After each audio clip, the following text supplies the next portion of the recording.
సత్యసాయి జిల్లా సోమందేపల్లె మండల కేంద్రంలోని మణికంఠ నగర్లో తీవ్ర విషాదం నెలకొంది. పెళ్ళై 24 అవర్స్ గడవక ముందే ఒక నవవధువు ఆత్మహత్య చేసుకోవడం చూస్తూ ఉన్నాం.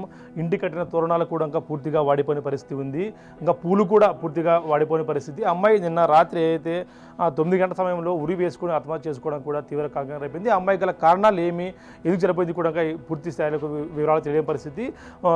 ఎందుకు జరిగింది, కర్ణాటక రాష్ట్రానికి సంబంధించిన ఒక వరుణితో వివాహం జరిగింది. చూస్తున్న పెళ్లి కార్డు కూడా ఇంకా ఇక్కడే ఉంది. నిన్న ఉదయం 4 గంటల నుంచి 4:45 మధ్యలో వివాహం జరిగింది. పెద్ద ఎత్తున అంగరంగ వైభవం కూడా ఘనంగా కూడా వివాహం జరిపించారు. హర్షిత అనే కన్యారత్నమును చిక్కబల్లాపూర్ సిడగట్ట తాండా బయపపల్లి గ్రామ వాస్తవులు పర్వతమ్మ కుమారుడు రామకృష్ణకి నాగేంద్ర బీర్ వరుణ్ కూడా ఇచ్చి వివాహం కూడా జరిపించారు. పెద్ద ఎత్తున కూడా వివాహం జరిగింది. అమ్మాయి కూడా బాగా తెలివైంది, ఎక్కడ కూడా ధైర్యంగా ఉండేదంటూ కూడా చెప్తున్న పరిస్థితి ఉంది. చూస్తూ ఉన్నాం. నిన్న రాత్రి 9 గంటల సమయంలో ఇంట్లోకి వెళ్ళి చీరతో ఉరి వేసుకున్న సందర్భం కనిపిస్తుంది. ఎవరికి కూడా తెలియని పరిస్థితి ఏం జరిగిందనేది కూడా పూర్తి స్థాయిలో కూడా పిన్ని ఉందని మనం మాట్లాడుతుందాం. ఏం చెప్తారనేది కూడా, ఏం జరిగింది మనం మాట్లాడుకుని ప్రజెద్దాం. అమ్మ, ఈ టైంలో మనం మాట్లాడించిన భావ్యం కాదు, కానీ ఏం జరిగిందని చెప్పండి అసలు. నేను మాకు కూడా ఏం తెలియదు సార్. బాగా పెళ్లి చేసుకొని ఉంది, బాగుంది, బాగా నవ్వుతాను బాగుంది. పెళ్లి జరుగుతానే ఇంటికి వెళ్తామమ్మ అని చెప్పొచ్చినాము. సాయంత్రము వీళ్ళు ఎంతో కార్యం చేసుకొని అలా శాస్త్రం చేసుకొని అలా అన్నీ తెచ్చి రెడీ చేసుకుంటాను. నేను పడుకుంటానమ్మా అన్న, నాకు టైర్డ్గా ఉంది పడుకుంటానంటే గడి పెట్టుకోవద్దమ్మా అట్లే పడుకో అని చెప్పింది. ఆ పాప ఆకులు వేసేసుకుంది. వీళ్ళేందో వాళ్ళ అత్త, వాళ్ళ మామ, పెళ్లి కూతురు, పెళ్లి కొడుకు, వాళ్ళ అమ్మ నాయన అందరూ బయట కూర్చున్నారంట. సరే అని వీళ్ళేమో చేసుకుంటున్నారు. మా అక్కకి ఎందుకు ఈ బాబు తలపేసుకొని పడుకోండి అని దౌడు కట్టింది. హర్షిత అంటే ఏం మాట్లాడలేదంట. పెళ్లి కొడుకు ఫోన్ ఆన్ చేసి వీడియో కాల్ కింద పెట్టి చూస్తే అప్పుడు ఆ అమ్మాయి ఉరేసుకొనేసింది అని లోపల డోర్ ఓపెన్ చేసుకొని లోపల పోయేటప్పటికి ముక్కల్లో నుంచి అంతా బ్లడ్ వచ్చేసింది. తీసుకొని హాస్పిటల్కి పోయింటే వాళ్ళు దారి మధ్యలోనే చనిపోయింది అని చెప్పినారంట. దాని మించి ఏం జరిగిందో తెలియదు. వాళ్ళ ఫ్రెండ్స్ కూడా ఎవరైనా కాల్ చేస్తారేమో అంటే అది కూడా ఎవరూ చేయలేదు. ఆ పాప 4 ఏళ్ళ నుంచి హైదరాబాద్లో జాబ్ చేసుకుంటే అక్కడే ఉండింది. ఈ మొన్న మ్యారేజ్ అంటే వారం క్రితం వచ్చిందంతే. ఇట్లా జరిగింది ఏమని వాళ్ళ ఫ్రెండ్స్ కూడా ఎవరు ఫోన్ చేయలేదు. ఫ్రెండ్స్ సర్కిల్ ఆ పాపకి ఎక్కువ ఉంది. వాళ్ళ నంబర్ కూడా మాకు దొరుకుతానలేదు. ఏం జరిగింది ఏమని కనుక్కుందామంటే నంబర్ కూడా మాకు దొరుకుతానలేదు. రాత్రి 1 గంటలో ఒక అబ్బాయి ఏమో కాల్ చేసినాడంట. మా బావ దగ్గర ఫోన్ ఉంటే ఫోన్ తీసినాడు.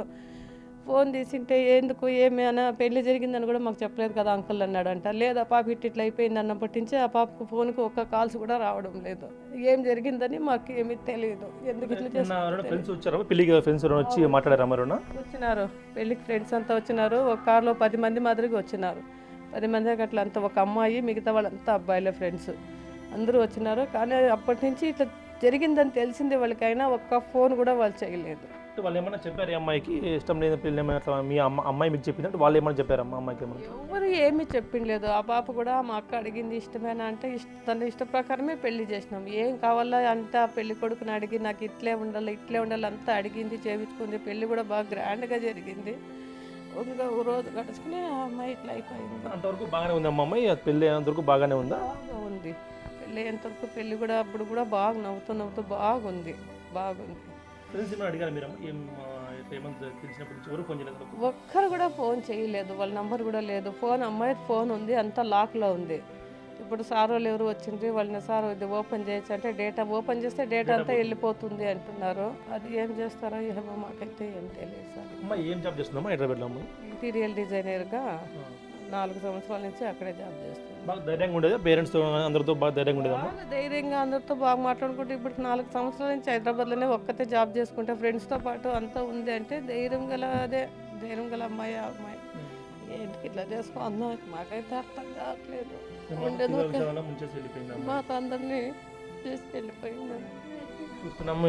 అయితే చిన్నమ్మ కూడా పూర్తి స్థాయిలో విషాదంలో మునిగిపోయింది. ఎందుకు చేసిందో ఏం చేసిందో కూడా మాకు తెలియని పరిస్థితి. ఎందుకంటే అమ్మాయి ఎంత హుషారుగా ఉండేది, ధైర్యంగా ఉండేది అంటే కూడా చెప్తున్న పరిస్థితి. అమ్మమ్మ కూడా ఉంది, మనం మాట్లాడిద్దాం. ఏడుస్తున్నారు అంతా కూడా. తల్లి పూర్తి స్థాయిలో కూడా మంచంలో పడిపోయింది, దిగాలుగా ఉంది. ఆమె కూడా మాట్లాడలేని పరిస్థితి. అమ్మ, మీకు ఎలా ఉండేదమ్మా? మీ హర్షిత బాగుండేది మీతో? అమ్మ బాగుండేది. తన అన్న కూడా బాగుండేది, బాగా మాట్లాడింది, బాగుంది. నేను ఊరికి పోతానమ్మంటే పోమ్మమ్మ నువ్వు పోయిరా పోనింది. మా ఊరికి మేము పోయిండాం. మాకు రాత్రి ఏమీ తెలియదు. పొద్దున్నే 6 గంటల ఇట్లా అయిపోయిందని తెలిసింది. మాకు మంచి బిడ్డ పోతుంది, ఏమీ తొందర లేదు. మాకు బాగుండేది బిడ్డ. ఏం జరిగిందో అనేది మాకు తెలియదు. పోయి ఉడికిను మాకు ఎట్లా తెలుస్తుంది? అది చూస్తే దానమ్మ రోగిష్టి, దానికి ఒళ్ళకి బాగలేదు, దిన్నము మాత్రలు తినాల, పని చేసుకునాల, దానికి భోజనం కూడా చేసుకునే తాకట్లేదు నా బిడ్డకి. దాని బిడ్డ ఇట్లా అయిపోయిందప్ప.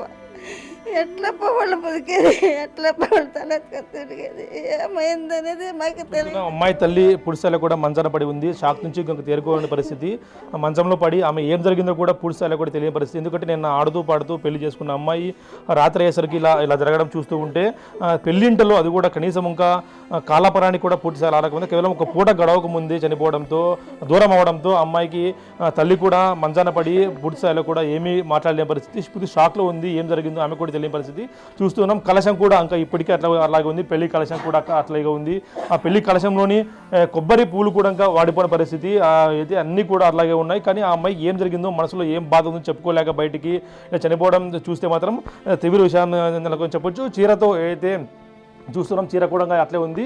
పెళ్లి చీర విప్పేసి ఆ చీరకు ఉరి వేసుకొని ఎవరికి తెలియకుండా తలనొప్పిస్తానని చెప్పి రూమ్లోకి వెళ్ళిన అమ్మాయి ఇంతవరకు కూడా బయట రాకపోవడంతో పేరెంట్స్కి అనుమానం వచ్చి ఒకసారిగా తలుపు బదల కొట్టి చూడగా అప్పటికే అమ్మాయి ఉరి వేసుకొని కనిపించి దీంతో హుటాహుటిన ఆసుపత్రి తరలించారు. మార్గ మధ్యంలో చనిపోయింది అంటూ కూడా చెప్తున్న పరిస్థితి ఉంది. అంటే ఈ విషాద ఘటన పెళ్లి కూతురు తల్లి అత్తమామని పెళ్లి కూతురు అత్తమామను కూడా బయట అంతా ఉన్నారు. ఎక్కడ కూడా ఎవరు ఎక్కడ లేని పరిస్థితి, బయట కూర్చుని ఉన్నారు.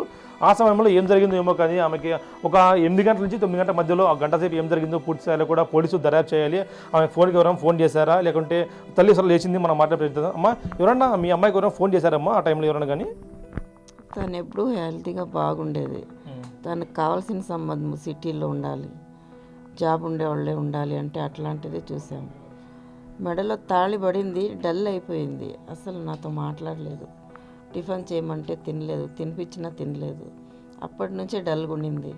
పెళ్ళికి కావాల్సినవన్నీ ఎట్లాంటిది కావాలో, ఎంత కాస్ట్లీ కావాలో ప్రతి ఒక్కటి తనే సెలెక్షన్ చేసుకుంది. చాలా హ్యాపీగానే వాళ్ళు మంచిగా ఉండు, ధైర్యంగా ఉండనే చెప్పినారు. ఫ్రెండ్స్ నుంచి తనకి ఏ ఫోర్స్ లేదు. ఫ్రెండ్స్ని అందరినీ వదిలేసినాను అనేది ఒకటి బాధ ఉండే ఆ పాపకి. ఆ పెళ్లి కొడుకు కూడాను ఫ్రెండ్స్కి ఎప్పుడు కావాలన్నా మాట్లాడవచ్చు, నువ్వు ఎప్పుడు కావాలన్నా పోయి కలిసి రావచ్చు అని. అబ్బాయి కూడా మంచిగానే బాగా చెప్పేవాడు. ఆ పాప ఏదంటే దానికి వద్దనుకుంటే అన్నీ చేసేవాడు. బాధ లేదు తనకి.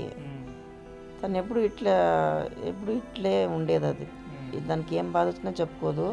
నాకే ధైర్యం చెప్పేది. ఇంకా అట్లా చేసుకునే ముందు అమ్మా నీకు హెల్త్ ఎట్లుంది, బాగుందా అని వచ్చి అడిగింది.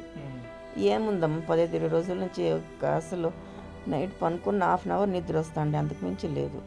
నాకే డిప్రెషన్ ఉంది కాబట్టి 10-12 సంవత్సరాల నుంచి ట్యాబ్లెట్లు వాడుతాండా.